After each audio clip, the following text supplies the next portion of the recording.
오늘 말씀에서는 그리스도에 대한 중요한 두 가지 고백이 나옵니다. 하나는 교회의 머리 되신 분이다라는 말이고요. 또 다른 하나의 고백은 만물을 충만케 하시는 분이라는 고백입니다. 먼저 교회의 머리 되신 그리스도에 대한 부분을 살펴보도록 하겠습니다. 그리스도가 교회의 머리이니 당연히 교회는 그리스도의 몸이 되는 것입니다. 그런데 그리스도의 몸이 된다라고 하는 이 말은 문제는 단순히 비유로 하는 말씀인지 아니면 실제 그렇다는 말인지에 대한 생각입니다. 교회가 그리스도의 몸이라는 말은 주로 상징이다 아니면 언유다라고 그렇게 해석을 합니다. 그래서 첫 번째 다음과 같이 해석되어지는 몇 가지가 있는데 첫 번째는 교회의 영광이라고 합니다. 만물을 다스리고 만물을 그 발 아래 복종케 하시는 주님이 우리 교회의 머리가 되시니 교회는 영광스럽다라는 뜻입니다. 우리의 지도자가 능력 있고 믿을만하면 얼마나 자랑스럽겠습니까? 또 모든 통치와 근세와 능력과 주권과 이 세상뿐 아니라 오는 세상에 일컫는 모든 이름 위에 뛰어나신 분이 바로 우리가 믿는 주님이시다는 것입니다. 주님이 교회의 머리이다, 교회는 그리스도의 몸이다라고 하는 표현은 이처럼 교회의 영광을 보여주는 언유로, 비유로, 상징으로 해석합니다. 이것이 주로 에베소에서 보여주는 교회론입니다. 두 번째는 교회가 그리스도의 몸이다라는 말에 있어서는 바로 교회의 유기체성을 강조할 때 사용합니다. 그리스도의 몸이 교회이기 때문에 교회에는 각각의 역할이나 은사가 있습니다.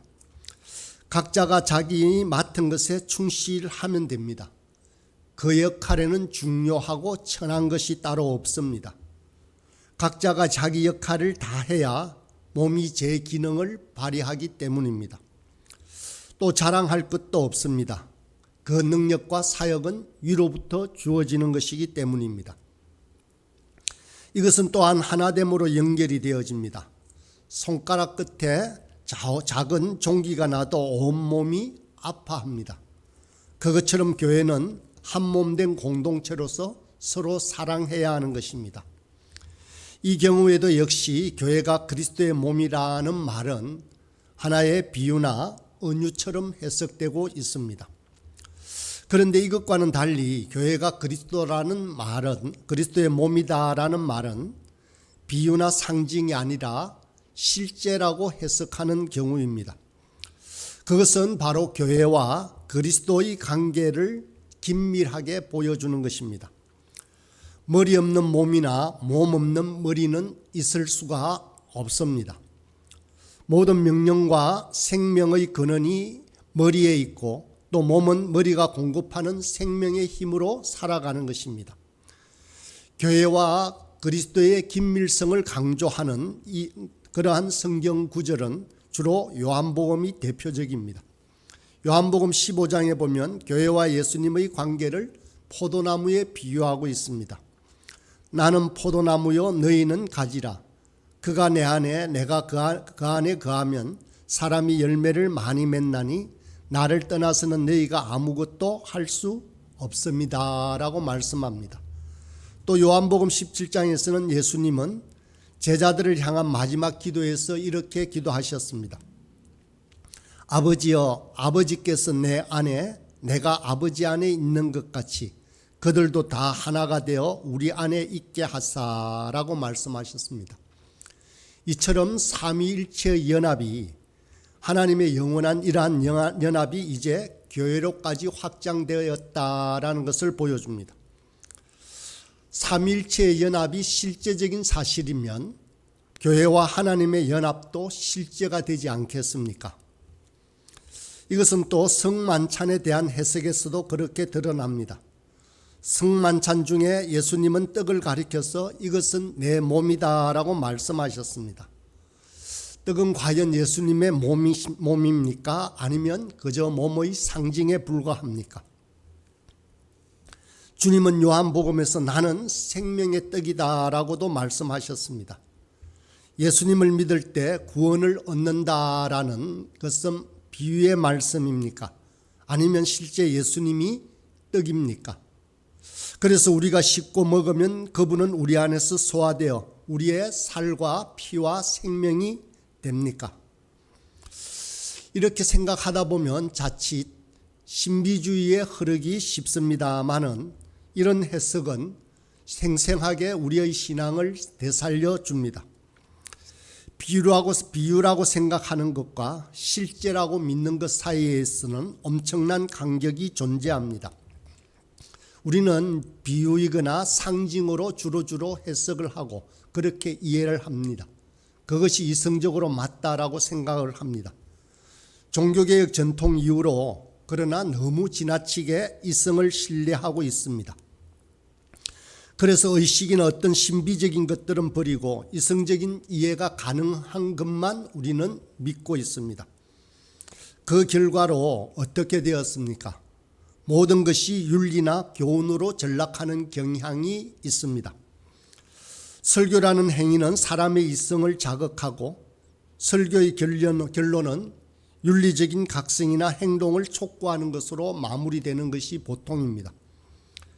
교회는 그리스도의 몸이라는 고백도 우리 모두 하나 되자, 연약한 지체의 아픔을 알자, 각자의 역할을 다하자, 교회는 그만큼 영광스럽다 하는 식의 윤리나 교훈을 말하는 것으로 종결되어집니다. 오늘 말씀에서 교회는 그의 몸이다라는 말은 과연 상징에 불과하겠습니까? 아니면 실제 몸입니까? 저는 가끔 그리스도의 몸이다라고 말할 때 그 몸은 실제적으로 우리 교회가 몸이 아닐까라고 생각을 합니다. 그렇다면 무엇이 달라지겠습니까? 교회와 그리스도의 관계가 더욱더 긴밀해짐을 알 수 있습니다. 여러분 또한 이런 그림을 머릿속에 한번 그려보십시오. 그리스도가 머리가 되고 교회와 그에 소속된 우리 각자는 머리와 긴밀히 연결되어 있습니다. 그래서 뇌에서 명령이 즉각 전달됩니다. 우리의 고통이나 감각이 즉각 머리로 전달됩니다. 머리의 명령에 의해서 우리 각 기관의 피와 에너지가 공급됩니다. 모두가 하나 되어 움직입니다. 아주 세밀한 곳의 고통도 우리의 고통으로 느껴집니다. 그래서 우리는 그리스도와 하나가 되어집니다. 교회는 그리스도의 몸이라는 말에서 교회와 그리스도 간에는 인격적인 속성도 전달되어집니다. 그리스도의 인격이 교회와 교류하고 있다는 말입니다. 그리스도가 실제 우리가 되어가고 우리는 그리스도가 되어가는 것입니다. 에베소서 4장 13절에서는 이렇게 말씀합니다. 우리가 다 하나님의 아들을 믿는 것과 아는 일에 하나가 되어 온전한 사람을 이루어 그리스도의 장성한 분량이 충만한 데까지 이르리니. 그리스도의 장성한 분량이 충만해진다라는 말은 무엇입니까? 결국 그리스도의 온전하심까지 우리가 자라가야 한다라는 말씀이 아니겠습니까? 우리가 그리스도가 되어가는 것이다라는 것입니다. 그래서 우리 안에 계신 그리스도를 인식하는 것, 각성하고 체험하는 것, 느끼는 것이 아주 중요합니다. 신앙생활에 있어서 이처럼 중요한 것이 없습니다. 우리의 능력과 생명의 변화는 바로 여기에서 출발하는 것입니다. 에베소서 5장에서는 교회와 그리스도를 신랑과 신부의 관계로 설명을 합니다. 그리스도의 몸된 교회의 모습이 이제는 사랑의 관계로 설명되는 것입니다. 그래서 교회는 그리스도의 신부라고 합니다. 이처럼 교회가 그리스도의 몸이다라는 말은 단순히 윤리적인 교훈만을 전하기 위함이 아니다는 것입니다. 우리는 언젠가 그리스도와 완벽하게 일치되는 날이 있습니다. 우리는 이런 목표를 바라보고 살아가야 하는 것입니다. 이제 또 살펴볼 말씀은 23절에 만물 안에서 만물을 충만케 하시는 이의 충만함이니라 라는 말씀입니다. 에베소서의 말씀을 읽다 보면 굉장히 웅장함을 볼 수 있습니다. 23절의 본문이 그렇습니다. 예수님이 만물 위에 계시다라는 말은 이해가 됩니다. 예수님은 하나님의 우편에 앉아 계심으로 정사와 권세를 비롯한 모든 만물의 주권자가 되셨기 때문입니다. 그런데 본문에 보면 만물 안에 계시다, 만물을 충만케 하시다라는 말씀의 의미는 무엇이겠습니까?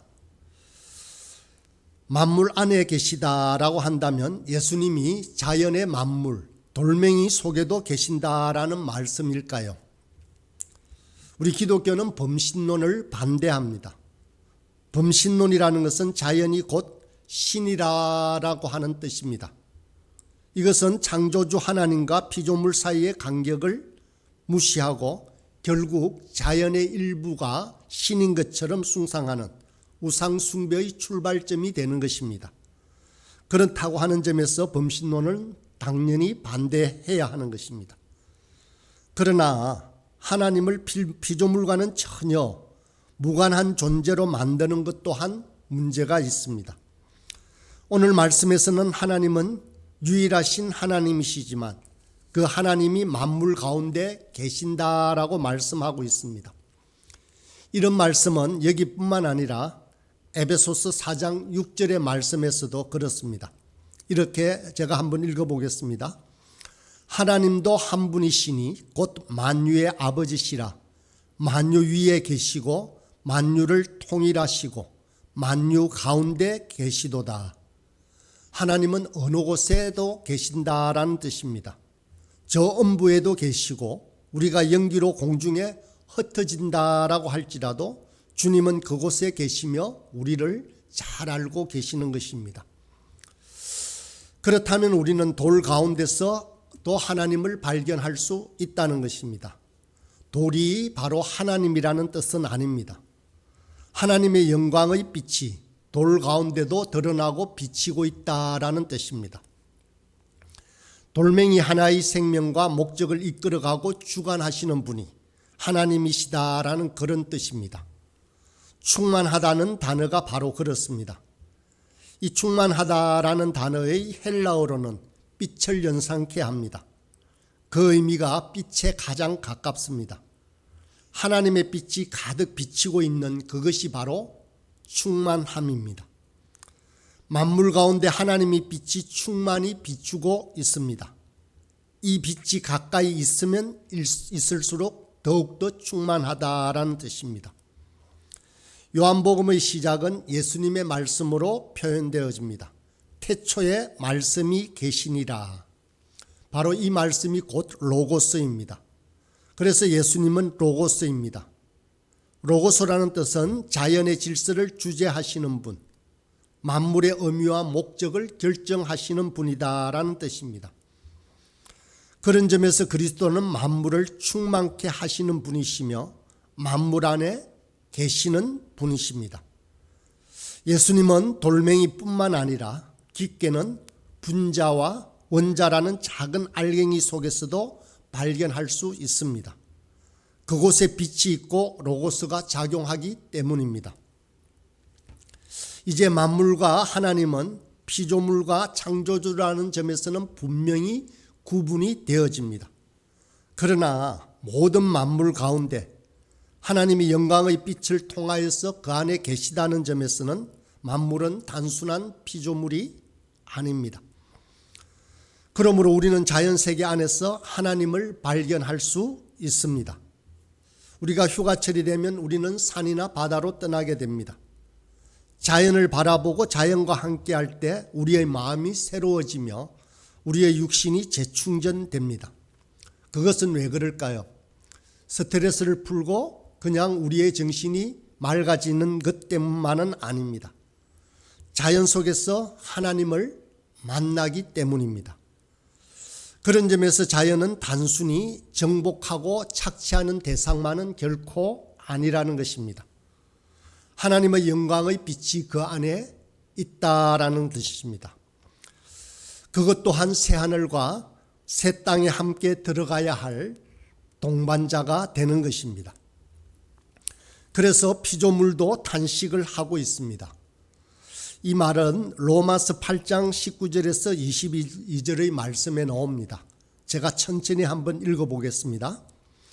피조물이 고대하는 바는 하나님의 아들들이 나타나는 것이니 피조물이 허무한 데 굴복하는 것은 자기 뜻이 아니요 오직 굴복하게 하시는 이로 말미암음이라.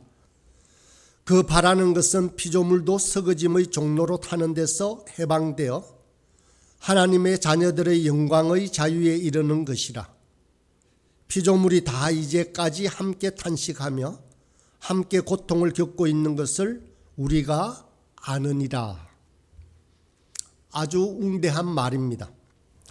바울 사도는 피조물이 생각을 하고 있다, 피조물이 탄식을 하고 있다라고 말하고 있습니다. 자연은 죽어 있는 것이 아니라 살아있다는 뜻입니다. 왜냐하면 그 안에 하나님이 계시기 때문입니다. 우리는 자연 속에서도 하나님의 음성을 들을 수가 있습니다. 자연의 음성에 귀를 기울이면 우리는 그곳에서 우리 영을 살리는 음성을 들을 수 또한 있습니다. 그러므로 우리는 하나님께서 창조하신 것들에 우리들의 눈을 좀 열어두는 것은 꼭 필요합니다. 피조물 또한 타락으로 말미암아 그 영광의 빛이 약해졌다라고 표현하고 있습니다. 그 피조물 또한 만물을 충만케 하는 분의 충만이 필요하다는 뜻도 포함하고 있습니다. 오늘 우리가 읽은 말씀을 보면 세계는 그리스도, 교회, 만물의 순으로 구성되어 있음을 말해주고 있습니다. 그리스도가 머리이고 교회는 몸입니다. 또한 그리스도는 만물을 충만케 하시는 분이다라는 것이 오늘 본문의 골자입니다. 이제 그리스도의 몸된 교회는 만물을 충만케 하는 사역을 감당해야 합니다. 교회는 그리스도를 대신하여 만물을 섬기고 보살피고 하나님의 창조 목적에 부합되도록 이끌 책임이 있다라는 뜻입니다. 그리스도를 머리로 교회와 온 인류와 만물과 하늘의 모든 권세들이 하나를 이루는 세계, 이것이 바로 하나님께서 목적하시는 경륜이자 계획입니다. 저와 여러분의 머리이신 그리스도와 온전한 연합을 이룰 수 있기를 바랍니다. 그래서 이 아침 만물을 충만케 하시는 우리 주 예수 그리스도의 크신 주권을 찬양하며 그 충만한 은혜를 자연 세계와 더불어 누리는 저와 여러분이 되기를 간절히 소망합니다.